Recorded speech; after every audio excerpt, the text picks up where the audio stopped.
დღევანდელი კლიპი, რომლის პრეზენტაციაც ხა კინოსახლში იყო და იქ ნაჩვენები კადრები კიდევ ერთხელ გაახსენებს ქართულ საზოგადოებას იმას თუ რა ჩაიდინა ხელისუფლებამ 7 ნოემბერს 2007 წელს. Ხდება ყველა ის კადრი, ყველა ის განცდა, ყველა ის ტკივილი, რომელიც ახლავს 7 ნოემბერს და ჩემზე პირადად საოცარი შთაბეჭდილება მოახდინა, გამიცოცხლდა 2 წლის წინანდელი ზუსტად ის ემოცია, რაც მქონდა და განცდა. მე ვფიქრობ საზოგადოებისთვის ეს არის ძალიან სერიოზული, ყველაზე გულწრფელი იმპულსი, რომ მიხვდეს რატო უნდა გამოვიდეს 7 ნოემბერს გარეთ, იმიტომ რომ არასოდეს ეს არ მოხდეს, რაც იმ ფილმშია. დღეს არ არის ლოდინის დრო და იმის დრო ელოდო ვინ გააკეთებს ჩვენ გასაკეთებელს არავინ არ გააკეთებს, ჩვენ უნდა გავაკეთოთ, ჩვენ უნდა შევცვალოთ ეს ხელისუფლება, სისტემა და უნდა დავასრულოთ ქვეყანაში უსამართლობის ზეიმი.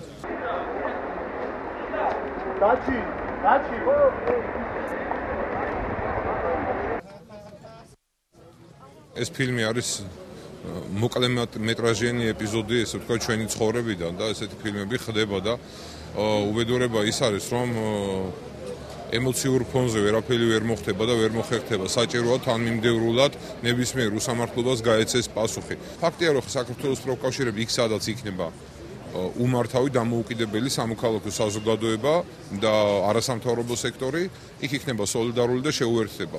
ბუნებრივია საქართველოს პროფკავშირები ვერ შეუერთდება და ვერასოდეს ვერ იქნება, როცა აქციები, მე პირადად რა თქმა უნდა ესე იქნება, მაგრამ თუ ეს აქციები იქნება პოლიტიკოსების მიერ მართული, ამ შემთხვევაში საქართველოს პროფკავშირების წევრთა მრავალფეროვნებიდან გამომდინარე, პოლიტიკურ სიმპათია, ანტიპათიას პროფკავშირები ვერ დააფუძნებს.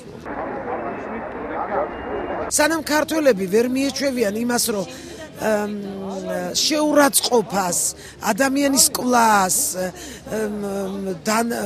დამნაშავეების გარეთ გამოსვლას, აი ისე რომ პრაქტიკულად არც სასჯელიც არ მოუხდია და 5 ვარსკვლავიან ციხეში ცხოვრობდნენ თუ არ ვიცი საცხოვრობდნენ და მერე გამოაბრძანეს გარეთ. სანამ ამას შეეგუება, ესე იგი მაშინ ეს ქვეყანა ყველაფრის ღირსია.